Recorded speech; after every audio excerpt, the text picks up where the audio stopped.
And what I see a lot, because we're talking about foundations, what I see a lot is people disregard Terri as being important. I don't know how many episodes we've done about how it's the Beyonce of the show, how it's the foundation of fasting, but people are still missing it.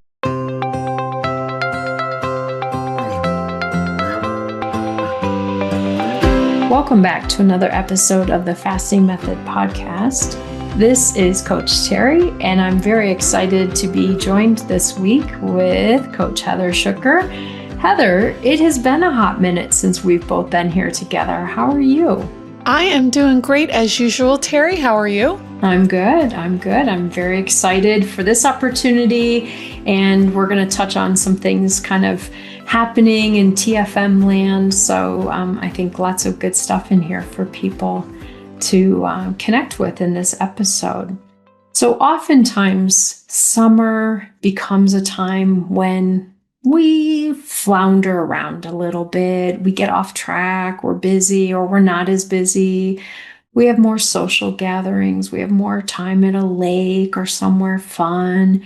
And then comes August and September, and we really want to get back on track.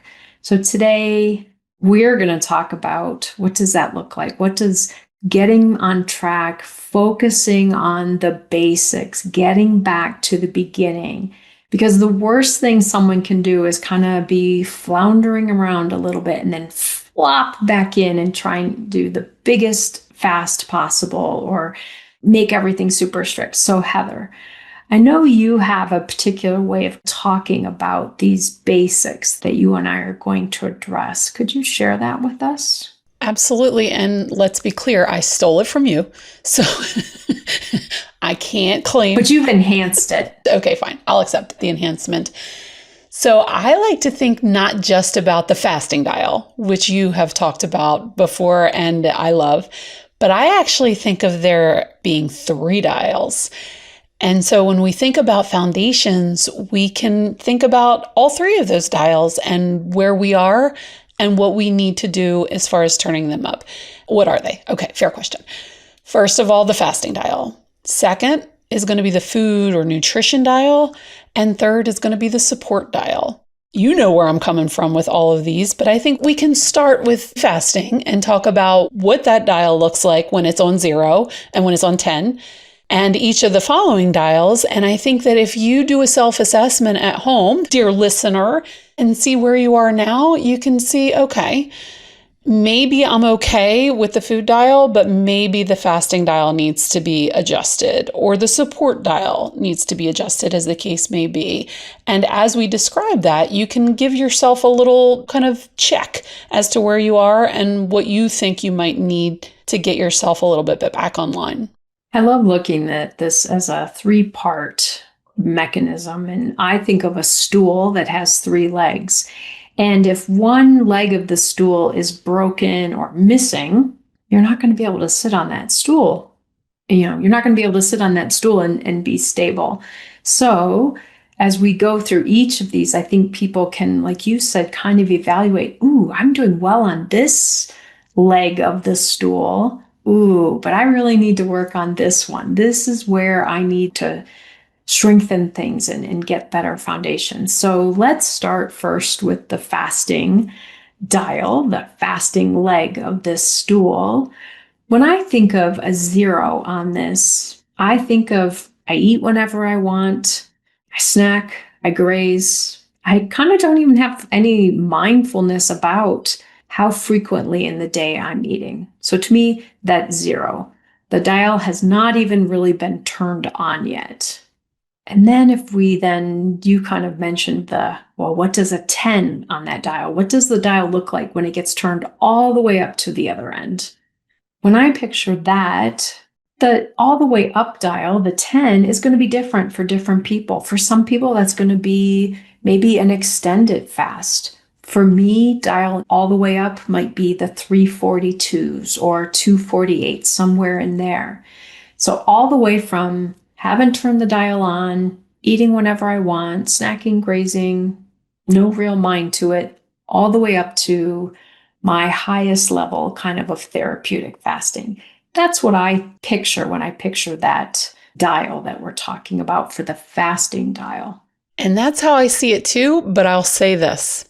I know you've talked about this before in community meetings and on the podcast, but sometimes when people start fasting, they tend to think if some is good, more is better. And so they hear that dial and they're like, well, I want a 10. I want everything that I can get out of this fast.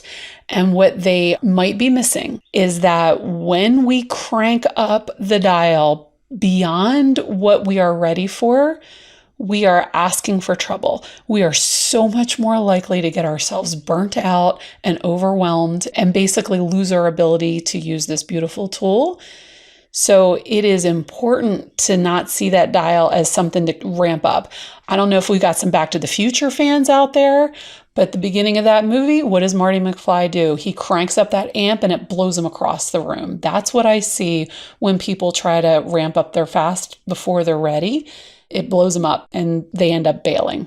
Which made me visualize someone coming along and kicking that leg of the stool out from under you. Even though you're doing great stuff, if you're doing it beyond what you're ready to do and what your body and brain can really manage, it's going to blow up in your face. The stool is going to be kicked out from under you.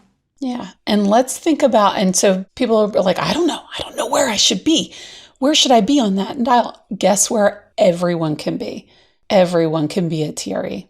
Time restricted eating, TRE, is always a correct answer when it comes to the fasting dial. And what I see a lot, because we're talking about foundations, what I see a lot is people disregard TRE as being important.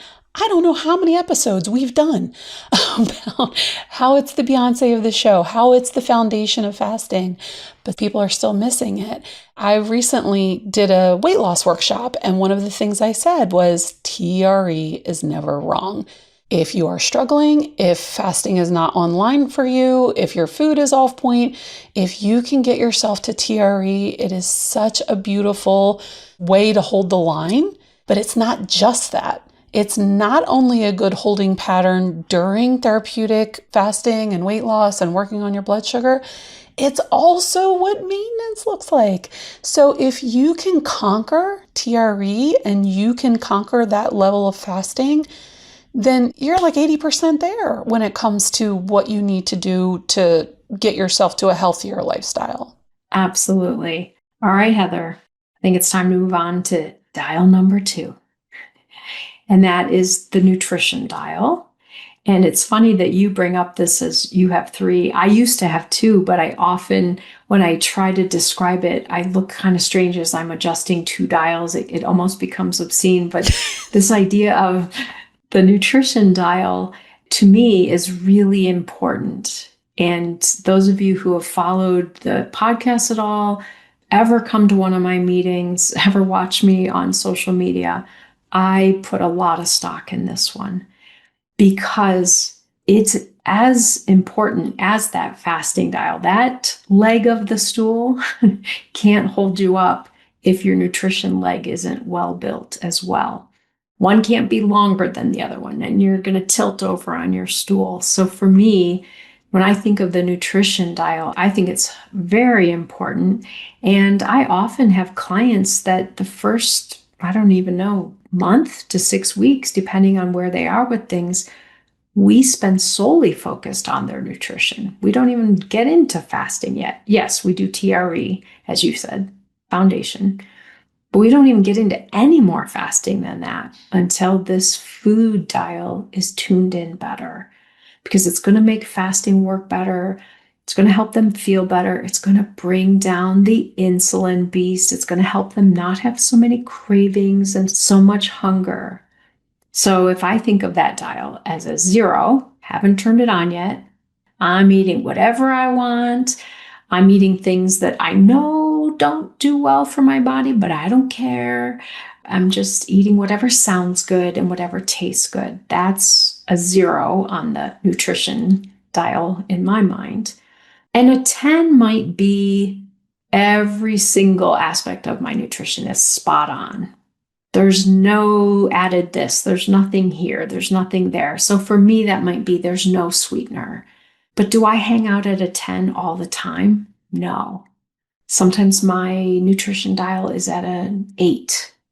And maybe that's the one thing that I do have in there. I have a little sweetener once in a while. Or someone might say, I do better with some occasional higher carb days, whole food higher carb days. Great. Maybe that's not what you would have called a 10, but is that a 7 or an 8? And what if you're a little bit newer to this, or you're just coming back from summer being off track? Maybe you need to get to a 1 first and then to a 2. I talked with a client the other day about approaching it in different ways. So, for example, if the challenge that you're kind of accepting is, I want to work on decreasing or maybe even eliminating sugar, do you do it all at once? Or maybe you do it bit by bit. Maybe you do it one meal at a time. Maybe you do it one day at a time. So in my mind, that's the going up on that dial. Maybe today it's that I didn't have any inflammatory foods in one of my meals, but I know something that I was eating in my other meal is inflammatory for me. That's a definite step up from I'm eating whatever I want, whenever I want. How do you think of the nutrition dial? Well, I think it's a minefield because, in my experience, talking to people about what they're eating, how they eat, it can be very confronting. I've run across several people that have come to the fasting method with the understanding, okay, I'm here to fast. The food is a whole different thing. And I just don't see it that way at all. I truly think that, I focus on weight loss. I truly think that the combination of lowering carbs and intermittent fasting is the magic bullet, is the thing that for most people who are struggling with their weight because of long-term insulin resistance, that's the answer. And there's a lot of pushback. And the reason there's pushback is because, frankly, we don't know exactly where your low carb falls, what that number is. It is so different for each person. We say N equals 1 all the time. And that, is basically in a research study, the number of participants is the N. So if you have 338 participants, N equals 338. When it comes to figuring out the way of eating for you, N equals 1. How you come to that level of carbohydrates that works for you is usually what I recommend, a pruning process. So you might know out the gates, I should not be drinking sugar or juice, or I shouldn't be eating candy, cookies, cakes, crackers, things like that. But there might be some other things in the diet that are problematic for you, you don't even realize. And that's a lot of times the problem I see. People have this concept of what is healthy, and a lot of times those things are healthy. But for someone with insulin resistance who is trying to lower insulin and lose weight as a result, those healthy foods aren't as healthy for them anymore because the carb content is popping their sugar, it's popping their insulin, and it's keeping them in trouble. One of the things that I recommend to so many clients is using a CGM for that reason, putting on a continuous glucose monitor. You do not have to be diabetic to use one. You got to be willing to pay for it. But, seeing what different foods do to you can really be enlightening. The most common thing that I hear is it's eye-opening. It is so eye-opening to see how what I thought was healthy is affecting my blood sugar. And so part of the process of figuring out, okay, what works for me as a person is I'm fasting. Am I getting the results that I want? If not, I probably am doing either not enough fasting or too many carbs. That's what I see. There are other variables, to be sure, and there are definitely other things that can be tweaked, but those two big levers are so huge that it is very much worth looking at. Is there more opportunity to trim or prune the carbohydrates, starting with the most egregious ones like sugar and grains, and then pull that back so that I can start to see the progress that I'm looking for. So when I talk about that dial specifically, I'm like, okay, do we need to turn up the fast or do we need to turn down the carbohydrates? I love it. I think that really simplifies that dial. Although, as you said, for some of us, it's a little more intricate than that. But for many of us, if we are even focusing on these bigger pieces, we're doing great work and we're making progress and we're really setting our body up well nutritionally and for better fasting and better results from our fasting. All right, so the third leg of this stool, I love we have two analogies going here. We have a stool with 3 legs, but each of the legs has a dial. It's a very complicated stool. It's not your basic stool. That's right.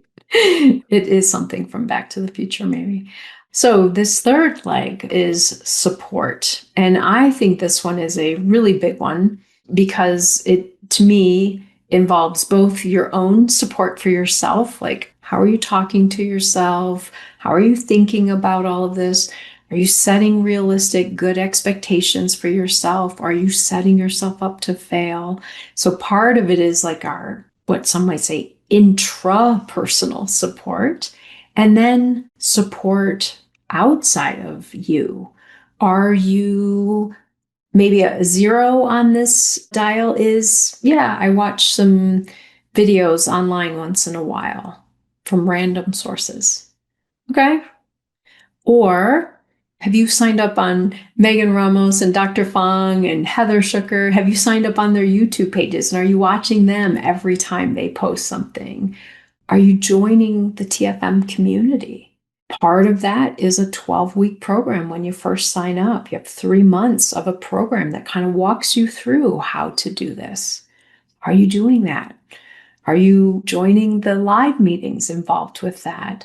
Are you utilizing other resources at TFM? Are you connecting with other people at TFM through the forum or through the meetings? Are you working with a coach? Huge way to have support in this process. So again, no support might mean, yeah, I just kind of wing it and do whatever. No one near me gets it. My family's not supportive of it. My friends don't understand me. They look at me like I have 4 heads, versus all the way up to the 10. I'm in the community. I listen to the podcast. I'm working with a coach, and I'm even going to sign up for this workshop. You know, that might be, again, the degrees of support along the way. Yeah. And interestingly, as a recovering, I don't need anybody type person, this is an often missed piece. When I first discovered fasting and kind of dove into fasting and decided to use it as a tool, I was like, what do I need help for? You know, I'm a smart cookie. I can read the books. I can learn the things. And I did, and I felt like I knew all the things. And then I tried to implement all the things, and it worked until it didn't work anymore. And then the weight was coming back, and I was flailing. And it just became so clear that I was missing something. And that's what I see happen a lot when people are like, gosh, and I hear this all the time when people come to me for coaching intakes. I know what I need to do. I just can't seem to make myself do it. And to me, that means the support dial is too low. And just like the other dials, it's hard to say where you need to be on the dials. You might be on the Facebook page and see somebody's before and after and be like, oh my God, look at them. They did it. They didn't need anybody. They're outliers. There's something called survivorship bias where you see the winners, right? You see the ones with the before and afters. You ain't seeing the other 95 before and befores that don't have their after picture because they didn't get anywhere on their own. And so sometimes we can feel like, oh my gosh, all these other people can do it on their own, when all we're seeing are the outliers that did it on their own, and maybe not as much the ones that did it with help, or maybe you don't even know if the one that you're seeing did it with help or not. All I can say is 2 years, I tried to do it on my own, flailing. I got help. I got to goal in 6 months. That's all the evidence I needed. And now that I'm working with people and hearing them say on a regular basis, I haven't weighed this in 20 years. I haven't been in this size since high school. Like all of these comments about, holy moly, now that I have the support, I'm sticking with the things that I already knew I should be doing. And it's made all the difference. I mean, that's why I'm here, Terri, right? You were my coach. I had that experience as a client, and I was like, oh my goodness, is this a game changer? And it was. And so I think that, if you are out there and you're listening to this and you feel like, I already know it all, what could I possibly learn? Well, you could learn how to stay on track. Right? And sometimes that requires more support than you think that you might need. And so if you think, okay, well, I'll watch YouTube and I'll ask Dr. Google or Chat GPT the answers, and it's not getting you where you want to go, I mean, how long do you want to wait before you commit to a way that might actually get you the results you're looking for? Absolutely. Doing a mic drop over here. I also, going back to that image of the stool with the dials, but when I look at that stool, you can develop really good fasting habits, a strong fasting muscle, and you can develop really sound nutritional planning and really stock your kitchen with the right things for you and do this really well. But if you look at someone trying to sit on a two-legged stool, and I don't know if by saying legged did I reveal where I'm from or something. Some might say a two-legged stool, but if you try to sit on that two-legged stool, you're going to fall every time, even though you're really smart and you're really competent and you've worked really hard. That third leg is there for a reason. And I think it is often the one that is undervalued at first because we all think I should be able to do this on my own. Again, I'm competent, I'm smart, I've looked at all the resources. I can't tell you people how many YouTube videos, Instagram videos, Facebook videos I have watched of people showing you how to do exercise movements, lifting weights or with bands or whatever. I am an expert at knowing what they look like, but it didn't do me squat for doing them. Now that I'm working with a personal trainer, I'm doing them. And he's helping me correct my form. He's helping me gauge how much weight should I have in my hands when I'm doing this move. Maybe it's better for me right now to do more reps with a little lighter weight and work on my form and work on my stamina or whatever. And so I think this one for me, I know has been a big barrier because I'm maybe a little cocky or maybe a little cheap, but I just think I shouldn't need to have help. I should be able to just do this on my own. And I have spent so much of my life struggling with different things in that stubborn place of, nope, I got it. I can just do this myself. And it changed things for me. I worked with Megan Ramos as a coach.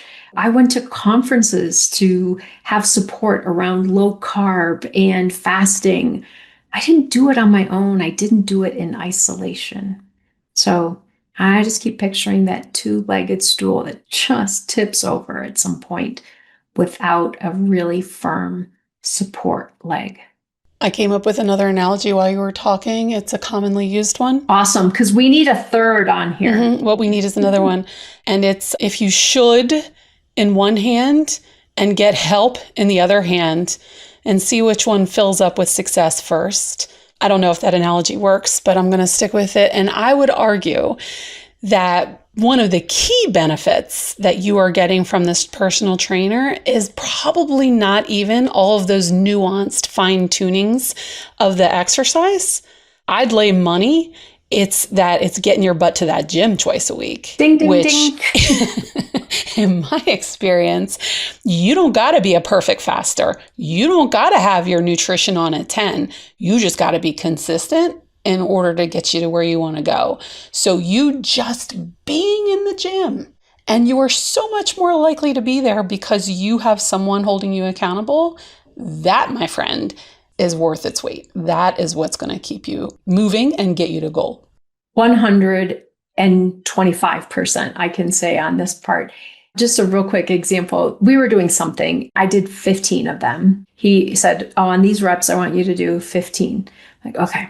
So I did 15. And at the end, he said, how do you feel? I'm okay. Could you do 20? Do you need 20? I'm like, no, that was good. Like, kind of taxed myself. If I were at home, On my next round, I know I would have gone down to 10, but because he said that, I did 20 on the next one. He didn't tell me I had to do 20, but he asked me, and I'm like, oh, well, I think I can do more. You're right. And then all of a sudden, I'm like 16, 17. He's like, oh, you go, girl. We do 3 sets of these 15 reps. And so I did 20 on my second 2 sets. I never, ever in 1,000 years would have done that at home. I would have been looking for, how can I do fewer? How could I do them with a little less intensity? How can I be done sooner? So 125% for me, it is mostly all about the accountability. And it's great that he's knowledgeable too. But for me, it's really just showing up, getting my butt there, and having someone be there with me, guiding me, holding me to it. And the beautiful part there is that sometimes outside observers recognize our capabilities even more than we do. So he knew you had it in you. And because of peer pressure and right, the social things, which are highly effective, we want to prove someone right. Like, oh, maybe I am more capable than I thought. And I see that all the time with clients. They bristle at the idea of the overnight. And next thing you know, they're like, well, I'll get an email. It's so awesome. Like, Heather, I did it. And it's, yeah, of course you did. Of course you did. And so it is, the help with the nuances and the little details that are useful. But I think even more so is having somebody in your corner that believes in you and is making sure you show up. And like you said, can see what you can do. Sometimes I push a client to do a fast that's that next stretch up. And they're like, oh, I don't know. I'm like, I do. You've already done the hard part. Just all it takes is this next little one. And they come back like, oh my gosh, I can't believe it. I did it. And that wasn't harder. But they couldn't see that. They couldn't see that in themselves. So I love that you pointed that out. Coaching is really a way that I think we get to see ourselves differently because someone's believing in us and helping us to stretch to that next level. Absolutely. I love what we do, Terri. We have the best job. That's actually why we do this podcast, because it just reminds us what a cool thing that we get to do. I love it. All right, Heather, I think we've covered the 3 legs of this stool. Or wait, is this a 5-legged stool now? I'm pretty sure it's still a 3-legged stool. It's a 3-legged. Very good. So just as a kind of recap, just remember everything that we've talked about today. Each leg of this stool, the fasting, the nutrition, and the support, are on a dial from 0 to 10. 0 meaning hasn't been turned on yet, hasn't been activated yet. It's not really doing anything for you. And then you start turning up the dial in intensity gradually based on how you're doing, where you are, all the way up to that highest intensity. And then the beautiful thing about why I ever even came up with this whole analogy of the dial is you get to keep adjusting it. Today, maybe my nutrition was at a 9, but over the weekend with some plans that I have, it's going to be at a 6. And my fasting maybe was at a 7 and it's going to be at a 4. And my support was at a 6 and it's going to be up at a 9, that we just keep dialing in and we can keep adjusting these. So yeah, if you're listening and you are thinking to yourself, where am I on these dials? Obviously, these are metaphorical dials. However, I think it is worth your time to sit down and see. And also, I want you to keep in mind that if you are on point with one of these things, say you're at a 7 or an 8 on your nutrition, but your fasting is lagging, you're snacking and grazing, you're having those late night snacks, etc. Don't try to get the 7 or 8 up to a 9. Work on the 0, right? Work on the fasting.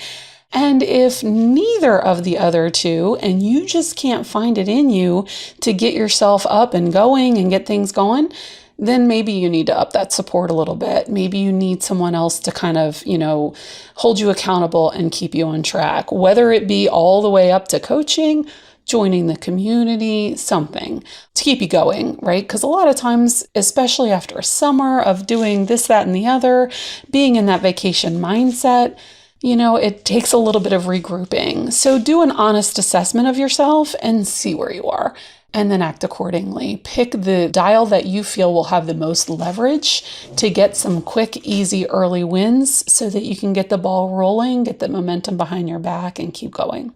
Very good.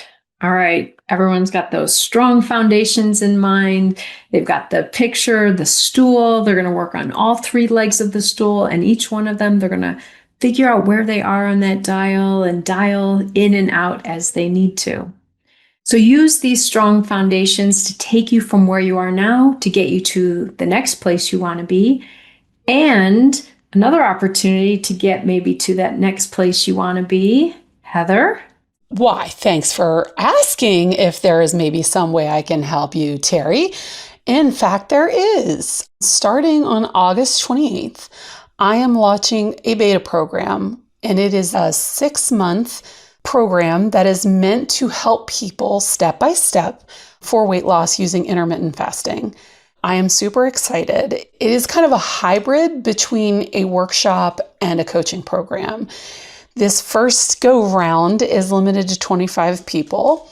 And the way it's structured is week after week, I'm going to be giving my participants, my clients, a lesson about fasting, about mindset, about nutrition, and a little bit of movement is going to be thrown in there, so that as you are doing this, you don't feel like you're drinking from a water hose. You're getting the information you need as you need it. You've got built-in accountability by nature of having a weekly group to come to, and you've got a coach to support you to help you through those obstacles that might be throwing you, that you need an outside perspective to keep you going. So that is something that I'm launching. I'm super excited. What happened was I did this weight loss workshop, and I tried to cram everything I knew about weight loss into 3 days, and I got rave reviews. But I had a lot of people saying, oh my gosh, we needed more time to digest all of this information. And I was like, you know what? As I was building that workshop, I thought the same thing. And I thought this could be really spread out over 6 months, and people could be implementing the thing as they learned it, and hopefully get themselves at goal or closer to goal by the end of it. I can't make any promises, but that is my goal, is to help people get as far as they can go over that time frame. I love it. This is so exciting. I can't wait to hear about how it goes throughout the next 6 months as you do this. And I know these people are going to be very fortunate to have this opportunity to work with you. Thanks, Terri. Absolutely. All right, everyone, take good care, and we'll be back next week with another episode. Make good choices.